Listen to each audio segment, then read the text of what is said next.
नमस्कार दोस्तों, स्वागत है आप सभी का हमारे इस चैनल द अंशु वॉइस पर। दोस्तों, अगर आप भी अपनी लाइफ में कुछ नया सीखने की चाह रखते हैं तो इस चैनल को अभी सब्सक्राइब कर लें। हे दुर्गा माता, आपसे हाथ जोड़कर निवेदन है कि आपके इस वीडियो को जो भी लाइक और चैनल को सब्सक्राइब करे उसके जीवन में कभी दुख दर्द मत आने देना। जय माता दी। दोस्तों, नवरात्रि का महापर्व 9 देवी अर्थात 9 कन्याओं को समर्पित है। कन्या पूजन करने से हमारी समस्त पीड़ा दूर होती है, दुख दर्द दूर होते हैं, हर कष्ट दूर होते हैं। दोस्तों, आपको बता दें, इस बार माता रानी हाथी की सवारी पर पृथ्वी लोक पर आ चुकी हैं और भक्तों के कष्टों को दूर करेंगी। जब जब माता रानी हाथी पर सवार होकर आती तब तब धरती पर फूल खिलते हैं और वर्षा होती है तथा हरियाली की उत्पत्ति होती है और जीवन सुगम हो जाता है। किसान के घर में साक्षात मां जगदम्बा जगत मां का आगमन होता है। दोस्तों, इस बार की नवरात्रि बहुत ही शुभ और मंगलकारी माने जा रहे हैं। इस बार शारदीय नवरात्रि 15 अक्टूबर दिन रविवार को शुरू होकर और इसका समापन 23 अक्टूबर दिन सोमवार को होगा। ऐसे में 24 अक्टूबर दिन मंगलवार को ही दुर्गा विसर्जन होगा। जो लोग माता रानी की स्थापना करते हैं, मूर्ति स्थापना करते हैं, लोग 24 अक्टूबर दिन मंगलवार को विसर्जन करेंगे। दोस्तों, नवरात्रि की अष्टमी और नवमी तिथि पर कन्या पूजन का विधान है। इस बार महाअष्टमी तिथि 22 अक्टूबर 2023 यानी कि इस दिन रविवार है और नवमी तिथि 23 अक्टूबर 2023 दिन सोमवार को है। ऐसे में आप अष्टमी और नवमी को इन दोनों तिथियों में कन्या पूजन अवश्य ही करें। कन्याओं को भोजन अवश्य खिलाएं। शास्त्रों में 9 दिनों के नवरात्रि को बहुत ही शुभ और मंगलकारी माना जाता है और वही 8 दिनों के रात्रि को अच्छा नहीं माना जाता। ऐसे में 10 दिनों के नवरात्रि बहुत ही शुभ माने गए हैं। शास्त्रों के अनुसार नवरात्रि के दिनों में माता रानी का पूजन करने से, कन्या पूजन करने से मां अभय वरदान प्रदान करती है। कुंडली में जो कष्ट होते हैं उन्हें ठीक कर देती है। श्रीधर की तरह ही सच्चे हृदय वाले व्यक्ति के सभी कष्टों का निवारण मां शीघ्र ही करती है। मां की उपासना से विनम्रता का विकास होता है। सभी कष्ट, दरिद्रता, दुख, कष्ट नष्ट हो जाते हैं।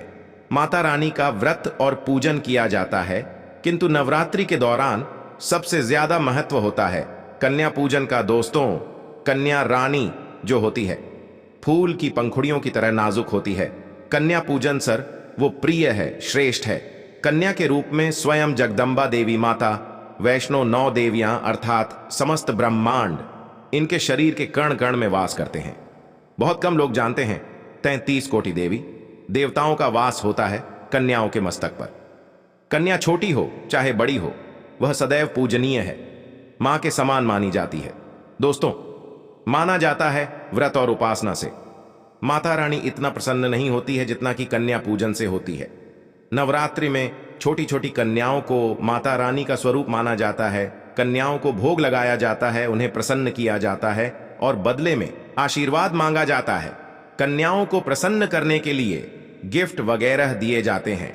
माना जाता है यदि कन्याओं को भेंट दी जाए और वह उसे खुशी खुशी स्वीकार कर लें तो इसका मतलब है माता रानी अर्थात माता वैष्णव ने वो भेंट स्वीकार कर ली। जिन पर कन्याएं प्रसन्न होती हैं तो समझो उन्हें माता रानी का आशीर्वाद मिल गया और माता रानी की कृपा से उन्हें मुंह मांगा वरदान प्राप्त होता है। कन्या पूजन कोई मामूली पूजन नहीं होता। समस्त ब्रह्मांड में जो पूजा होती है उनसे बढ़कर कन्या पूजन को माना जाता है। 10 बार गंगा स्नान करने से और 100 बार यज्ञ करने से तथा 1000 बार यात्रा करने से जो पुण्य मिलता वह मात्र एक बार कन्या पूजन करने से करोड़ों गुना भक्त को मिल जाता है, प्राप्त हो जाता है। दोस्तों, इसीलिए कहा जाता है कि कन्याओं को सताना नहीं चाहिए, इससे समस्त ब्रह्मांड हिल जाता है। कन्याओं की जितनी सेवा की जाए कम ही होती है। कन्या ये कोई मामूली नहीं होती। कन्या के रूप में स्वयं उनके मस्तक पर विराजमान होकर स्वयं देवी चलकर आपके घर तक आती है। नवरात्रि में 2 साल से लेकर 10 साल तक की कन्या का पूजन होना चाहिए।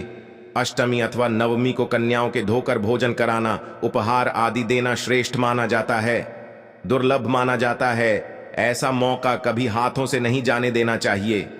इस दिन जितना ज्यादा हो सके कन्याओं को हाथ पकड़कर, पैर पकड़कर अपने घर तक लेकर आए। दोस्तों, वीडियो में आगे बढ़ने से पहले आप अपनी राशि भी कमेंट बॉक्स में अवश्य डाल दीजिएगा।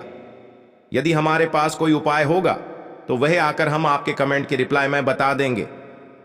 कोई भी राशि के अनुसार यदि उपाय करता है तो माता वैष्णो बड़ी प्रसन्न होती हैं और ऐश्वर्य करती है, मालामाल बना देती है। इसीलिए राशि कमेंट में अवश्य छोड़ें। और हां, माता को एक लाइक अवश्य करें। लाइक करने में कंजूसी ना करें। दोस्तों, कैसे करें? कन्याओं का स्वागत। कन्या जब आपके घर आए तब सभी के पैरों को दूध और पानी से उनके पैरों को बुलाना चाहिए। खासकर मर्दों को कन्याओं के पैर आवश्यक होने चाहिए। इससे मियां वैष्णो प्रसन्न होती हैं। दोस्तों, फिर उसके पश्चात कन्याओं को किसी साफ जगह पर जमीन पर कपड़ा बिछाकर बैठना चाहिए। उनके माथे पर अक्षत फूल और लगाना चाहिए। फिर उसके पश्चात भोजन ग्रहण करवाना चाहिए। किंतु हमेशा याद रहे, कन्याओं की थाली में 3 पुरियां कभी ना रखें। इसे शुभ नहीं, घोर अशुभ माना जाता है। 3 पुरियां तथा 3 रोटियां मरने वाले व्यक्ति के लिए निकाली जाती है और जेल में कैदियों के लिए दी जाती है। ऐसे में कन्याओं को उनकी थाली में 3 पूरी कभी ना दें, किंतु 1-2 करके पूरियां दे सकते हैं। इससे 3 संख्या बढ़ जाती है और दोष भी नहीं लगता। दोस्तों, कन्याओं को खाना खिलाने के पश्चात अंतिम में धनिया ओ के सर पर लाल चुनरी उड़ आना चाहिए और भोजन में आपको खीर, पूरी, हलवा, चना तथा आलू की सब्जी, छोले वगैरह की सब्जी खिलानी चाहिए। पनीर आदि भी खिलाया जा सकता है। वैसे माता रानी का प्रिय भोजन खीर, हलवा, पूरी और झोले आदि ही है, किंतु भूल से भी लहसुन और प्याज का प्रयोग कभी ना करें, अन्यथा अनर्थ हो जाएगा। अक्सर कई लोग कन्याओं को कुरकुरे का पैकेट, चिप्स वगैरह का पैकेट खेलते हैं, जो कि घोर अनर्थ माना जाता है, क्योंकि इसमें लहसुन प्याज का प्रयोग होता है, जिसके कारण व्रत खंडित हो सकता है। मत दुर्गा क्रोधित हो सकती है। जहां आपने 9 दिनों तक लहसुन प्याज का परहेज किया, किंतु आपकी एक गलती पूरे व्रत को खंडित कर सकती है। इतना भी नादान नहीं बनना चाहिए कि माता रानी रुष्ट हो जाए और कन्याओं को भी अशुद्ध होना पड़े। कन्याओं को डब्बाबंद कोई भी ऐसी चीज ना खिलाए जिसमें लहसुन प्याज होता है। कई चीज तो ऐसी होती हैं मार्केट में जिसके अंदर लहसुन प्याज का प्रयोग होता है। ऐसा आप कभी मत करना। दोस्तों, कई लोग कन्या पूजन में खाना घर पर नहीं बनाते और रेडीमेड लाकर ही खिलते हैं तथा दही जलेबी खिलाते हैं, जो कि शुभ नहीं माना जाता। दोस्तों, ऐसा खाना वो लोग खिलाते हैं जिनके घर में मान लीजिए कोई दुर्घटना आदि हो गई है, या घर में कोई बीमार है या कोई मुसीबत है, तब वो ऐसा करते हैं। किंतु यदि आप स्वस्थ हैं, आपको कोई पीड़ा नहीं है, तो ऐसा भूल कर भी नहीं करना चाहिए।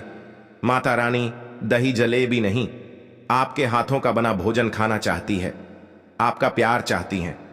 फिर चाहे आप घर में एक ही पूरी क्यों ना बनाएं माता के लिए, पर आप स्वयं ही अपने हाथों माता रानी को भोजन खिलाएं। देखिए, भले ही आप दही जलेबी खिला सकते हैं, परंतु माता को घर का बना हुआ शुद्ध भोजन ही अति प्रिय है। खासकर नवरात्रों के दौरान घर में पका खाना अवश्य बनाना चाहिए। माता रानी बहुत प्रसन्न होती है। घर का बना पक्का खाना ही कन्याओं को खिलाना चाहिए। हमेशा याद रखें, कन्याओं को प्लास्टिक के बने धोने में खाना नहीं खिलाना चाहिए। ऐसे बर्तन पूजा पाठ के लिए शुभ नहीं, अशुभ होते हैं, क्योंकि प्लास्टिक के ज्यादातर बर्तन जो होते हैं जानवरों की हड्डियों द्वारा जाते हैं। इसीलिए ऐसा पाप मत करना। कन्याओं को हमेशा स्टील के बर्तन या पत्तों से बने बर्तनों में ही भोजन कराना चाहिए। बहुत ही शुभ माना गया है। यदि पेड़ के पत्ते में भोजन कराते हैं तो माता अभय वरदान प्रदान करती है। दोस्तों, एक और बात हम आपको बताने वाले हैं कि यदि नवरात्रों के समाप्त होने के पश्चात यदि बीच में कन्या पूजन में शुक्रवार का दिन पड़ जाए तो कन्याओं को कोई भी खट्टी चीज नहीं खिलाना चाहिए, क्योंकि शुक्रवार का दिन माता संतोषी को समर्पित होता और माता संतोषी नवरात्रों के दिनों में सक्रिय अवस्था में होती है, यानी वो भी 9 देवियों के साथ में आपके घर में आती है। इसीलिए कन्याओं को भूल कर भी शुक्रवार का दिन यदि पड़ जाए तो खट्टी चीज घर में नहीं बनाना चाहिए और कन्याओं को भी खट्टी चीज नहीं खिलाना चाहिए। घोर पाप लगेगा आपका किया कराया। सब बर पश्चात हो सकता है। खट्टी चीजों से माता संतोषी रूठ हो सकती है, चिढ़ सकती है, आपको श्राप दे सकती है। इसीलिए नादान न बने दोस्तों। भोजन कराने के पश्चात कन्याओं की थाली में एक लौंग जरूर रखना चाहिए, क्योंकि लौंग देवी शक्ति तथा दुर्गा मां को बहुत प्रिय है। लौंग माता शक्ति का प्रतीक होती है। लौंग में नव दुर्गा का वास होता है, इन 9 दिनों में माता रानी को लौंग का भोग भी लगाया जाता है, तो खाना खाने के पश्चात कन्याओं को लौंग अवश्य अर्पित करें। माता रानी को अमृत से बहकर लौंग प्रिय है, इसीलिए कन्याओं को थाली में चुपचाप एक लौंग जरूर रख दें। आपका भाग्य चमक जाएगा। माता आपके जीवन में धन की कोई भी कमी नहीं होने देंगी। दोस्तों, आपको बता दें कन्याओं को उपहार में क्या दे। कन्याओं को खुश करने के लिए उनकी थाली में दक्षिणा डालें, ताकि आपके घर में संपन्नता बनी रहे तथा धन की कोई भी कमी ना हो। कन्या जब आपके घर से खुशी खुशी धन लेकर जाती है, तो वह भी आपको खुशी खुशी कई गुना आपको धन प्रदान करती है। इस समय कंजूसी मत करना। खुशी खुशी कन्याओं को धन अवश्य देना। कन्याओं को कोई सुंदर गिफ्ट दे सकते हैं। शास्त्रों में बताया जाता है कि जितना खुश होती है माता रानी, उतना ही जल्द फल की प्राप्ति प्रदान करती है। ऐसे में आप कन्याओं को चॉकलेट बॉक्स दे सकते हैं तथा खूबसूरत कपड़े दे सकते हैं। याद रहे, काले कपड़े ना दे। स्टील के बर्तन भी गिफ्ट के तौर पर दे सकते हैं। याद रहे कि कन्याओं को लोहे का कोई भी सामान नहीं देना चाहिए, नहीं तो राहु केतु का प्रभाव आपके जीवन में प्रवेश कर जाएगा। राहु काल तथा राहु दोष आपको लग जाएगा। आप बरपश्चात भी हो सकते हैं। दोस्तों, जब कन्या अपने घर के लिए प्रस्थान करें तो उनके अवश्य छू लें और अपने मन में अपनी प्रार्थना को पूरा करें। सच्चे दिल से मांगी हुई मुराद माता रानी अवश्य ही पूरी करती है। सच्चे दिल का मतलब होता है मन में कोई भी लालच ना हो, और यदि वो लालच माता को पाने के लिए बन जाए तो उसे बोलते हैं सच्ची श्रद्धा और सच्ची भक्ति। ऐसी भक्ति के आगे स्वयं कोठी देवी देवता आपको नमस्कार करते हैं। दोस्तों, नवरात्रों के दिनों में यदि मिल जाए आपको यह संकेत, तो समझो मां दुर्गा आपके घर में आ चुकी हैं। ये संकेत बताते हैं मां दुर्गा आशीर्वाद आपको प्राप्त होने वाला है। तो आइए शुरू करते हैं। दोस्तों, पहला संकेत, जब आप कलश स्थापना करते हैं तो जन से निकली हरियाली बहुत ही शुभ मानी गई है। कहा जाता है कि जन से निकली हरियाली हमारे भविष्य में होने वाले अच्छे और बुरे होने का संकेत देती है। ये सभी बातें हमारे आने वाले साल का भविष्य बताती हैं। यदि आपने जॉब ओए हैं और वो किसी कारणवश नहीं हो पाए हैं, तो ये संकेत बड़ा ही माना गया है। कहा जाता है कि नवरात्रों में जो यदि सुख जाते हैं या बढ़ते नहीं हैं, तो समझ लेना चाहिए कि ये साल आपका खराब होने वाला है तथा घर में कोई बीमारी आने वाली है, या दिन दुगनी रात चौगुनी आपकी कम होने वाली है या घटने वाली है। दोस्तों, ये धन हानि का संकेत माना गया है, क्योंकि आपने कोई ना कोई गलती ऐसी कर दी होगी जिसके कारण माता रानी नाराज हो गई है। इसीलिए माता से आप क्षमा अवश्य मांग ले। मां अपने भक्तों को अवश्य माफ करती है। एक मां ही होती है जो अपने बेटे को, अपने लाल को हर गलती पर माफ करती है, किंतु बेटा किस काम का जो मां से माफी ना मांगे। इसीलिए माता रानी से अपनी गलती की माफी अवश्य मांग लें। भैया वैष्णो अपने भक्तों को कभी निराश ही नहीं करती, बल्कि उन्हें धन धान्य से और खुशियों से परिपूर्ण बना देती है। और दोस्तों, यदि जो हरे भरे हो जाते हैं तो ये शुभ संकेत होता है। इससे आने वाले समय में आपको बहुत ज्यादा ही धन लाभ होगा। माना जाता है कि 1 रुपए का सिक्का या चांदी का कोई भी सिक्का जड़ के बीचों बीच में यदि मिट्टी में दबा दिया जाए तो घर में सुख समृद्धि आती है। माता लक्ष्मी दौड़ी दौड़ी चली आती है जड़ के अंदर। हमेशा 1 रुपए का सिक्का अवश्य डालना चाहिए, जो को खाली नहीं रखना चाहिए। उसमें धन वगैरह अवश्य डालना चाहिए। इससे माता का आशीर्वाद सदैव परिवार पर बना रहता है और जीवन में कोई भी संकट नहीं आता। खाली जो मतलब धन भी खाली, खुशियों भी खाली ही मिलेंगी। दोस्तों, नंबर 2, यदि आपकी नींद नवरात्रों के दौरान सुबह 4 बजे के आसपास खुलती है तो इसे बड़ा ही शुभ संकेत माना जाता है, क्योंकि यह समय ब्रह्म मुहूर्त कहलाता है। इस समय देवी शक्ति अपने सच्चे भक्तों को ही जागती हैं। इस समय उठाना मतलब माता की कृपा प्राप्त करने के बराबर माना गया है। ये संकेत बताते हैं कि माता की सच्ची भक्ति का प्रभाव आपके ऊपर हो चुका है और माता रानी आपको जल्दी ही कोई खुशखबरी देने वाली है। मां आपकी सच्ची भक्ति से बहुत खुश हैं। दोस्तों, नंबर 3, यदि नवरात्रि में आपका मन प्रसन्न होने लगे, पूजा पाठ में आपका मन लगने लगे, पूजा करते समय मन का शांत होना, यह दर्शाता है कि आपको बहुत जल्द मां की कृपा प्राप्त होने वाली है। माता रानी आप भक्ति से बहुत खुश हैं। आपकी भक्ति माता रानी को आनंद दे रही है। ऐसे व्यक्ति को समझ जाना चाहिए कि उसके जीवन में अब अच्छा समय आने वाला है।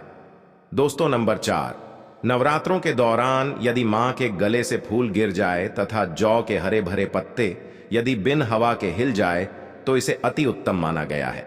यह संकेत बताता है कि माता रानी का आगमन आपके घर में अस्थायी रूप से हो चुका है। आपको माता लक्ष्मी की कृपा प्राप्त होने वाली है। ये संकेत कुछ खास लोगों को ही दिखाई देते हैं। माना जाता है कि पूजा समय यदि धुआं अधिक बढ़ जाए तो इससे यह पता चलता है कि आपके घर से गरीबी हमेशा हमेशा के लिए जाने वाली है। भूत प्रेत आत्मा ये अब आपके घर से हमेशा के लिए जाने वाले हैं। पूजा करते समय धुएं का अधिक होना बहुत ही शुभ और मंगलकारी माना गया है। यह संकेत भविष्य में अच्छे परिणाम को दर्शाते। दोस्तों, नंबर 5, द्वार पर गाय का आना। वेदों में बताया जाता है कि नवरात्रि के दौरान गाय माता का घर में आना बड़ा ही शुभ संकेत माना गया है। नवरात्रि में गाय का आना अत्यंत शुभ है। यदि आपके भी द्वार पर गाय आती है तो गाय के माथे पर कुमकुम लगाना ना भूलें तथा गाय को रोटी अवश्य खिलाएं। इससे मां दुर्गा अत्यंत प्रसन्न होगी और आपकी झोली खुशियों से भर देंगी। द्वार पर गाय का बार बार आना भी जीवन में आने वाले अच्छे संकेतों की ओर इशारा करता है। दोस्तों, नंबर 6, सपने में शेर का दिखाई देना। यदि आपके सपनों में मां दुर्गा दिखाई देती है, अर्थात कोई भी देवी यदि आपके सपनों में दिखाई देती है तो बड़ा ही शुभ नवरात्रों के पावन अवसर पर माता के दर्शन किसी खास भक्तों को ही होते हैं। ये सपने कभी किसी को शेर मत करना। यदि माता की सवारी तथा शेर रात्रि में सपने में बार बार दिखाई देता है तो मां दुर्गा आपसे प्रसन्न है। ये संकेत बताते हैं कि जल्द ही आपकी कोई मनोकामना अवश्य पूर्ण होगी और आपके शत्रुओं का नाश हो जाएगा। शत्रु आपके नाम से ही थर थर कांपने लगेगा। मां दुर्गा का वाहन शेर है, इसीलिए नवरात्रि में शेर का दिखाई देना अत्यंत शुभ संकेत होता है। दोस्तों, नंबर 7, यदि कोई छोटी कन्या आपको सुबह सुबह लाल वस्त्र धारण किए हुए दिखाई है तो आपने साक्षात मां दुर्गा के दर्शन किए हैं। यदि नवरात्रों में सबसे पहले आपके घर में कन्याओं का आगमन हो जाए तो समझो आपको दुनिया की कोई भी शक्ति, ब्रह्मांड की कोई भी शक्ति आपको करोड़पति होने से नहीं रोक सकती। आपके जीवन में, आपके घर में माता लक्ष्मी का आगमन होने वाला है। आप दिन दुगनी रात चौगुनी तरक्की करेंगे जब आप खुशियां मनाइए और मिठाइयां बांटें। ऐसे में कन्याओं को भरपूर तरीके से खुश रखें और उनका आगमन दूध से चरण धुलाकर करें, कोई कंजूसी न करें। दोस्तों, माता रानी आपको यह संकेत दे रही है कि अब आपका बुरा समय समाप्त हो चुका है। अब जीवन में सुख समृद्धि के द्वार खुल जाएंगे। दोस्तों, नंबर 8, घर पर उल्लू का आना। यदि मां लक्ष्मी का वाहन उल्लू नवरात्रि में आपके घर पर आकर बैठ जाए तो यह भी शुभ संकेत है। इसका अर्थ है कि मां लक्ष्मी का आपके घर में प्रवेश हो चुका है और आपकी आर्थिक स्थिति और मजबूत होगी। किंतु याद रहे, उल्लू नवरात्रि और दीपावली पर आना ही शुभ माना जाता है। दोस्तों, नंबर 9, यदि ब्रह्म मुहूर्त के समय यानी सुबह के 4 बजे के आसपास घंटियों की आवाज सुनाई दे जाए या शंख की आवाज सुनाई दे जाए तथा कोई भजन सुनाई दे जाए तो बड़ा ही शुभ संकेत माना गया है। इससे यह पता चलता है कि माता रानी आपकी भक्ति से बहुत प्रसन्न है और आपके जीवन में सभी नकारात्मकता का नाश होने वाला है तथा माता लक्ष्मी की कृपा आपको प्राप्त होने वाली है। दोस्तों, नवरात्रों के दौरान घर में काली चींटियों का दिखाना, लंबी लंबी लाइन बनाकर मुंह में खाना ले जाते हुए चींटी को देखना अच्छा संकेत माना गया है। और यदि मंदिर में पूजा करते समय कोई छिपकली आदि दिखाई दे जाए या मंदिर के स्थान की ओर छिपकली चली जाए तो बड़ा ही शुभ संकेत माना गया है। इससे यह पता चलता है कि आपको माता लक्ष्मी की कृपा प्राप्त होने वाली है। मां का आशीर्वाद आपको मिलने वाला है। नवरात्रों के दौरान मंदिर में छिपकली का दिखना बहुत ही शुभ संकेत माना गया है। आपकी भक्ति का फल आपको शीघ्र ही मिलने वाला है, क्योंकि छिपकली को माता लक्ष्मी का प्रतीक माना गया है। किसी शुभ अवसर पर छिपकली का दिखना मंगलकारी माना गया है और नवरात्रि में छिपकली का मंदिर में दिखना साक्षात देवी लक्ष्मी का स्वरूप माना गया है। तो यह थी आज की खास जानकारी। आशा है कि आज की इस प्रस्तुति में बताई गई जानकारी आपको अच्छे से समझ आ गई होगी। वीडियो अच्छा लगा हो तो एक लाइक अवश्य कर दें। धन्यवाद वीडियो के अंत तक बने रहने के लिए।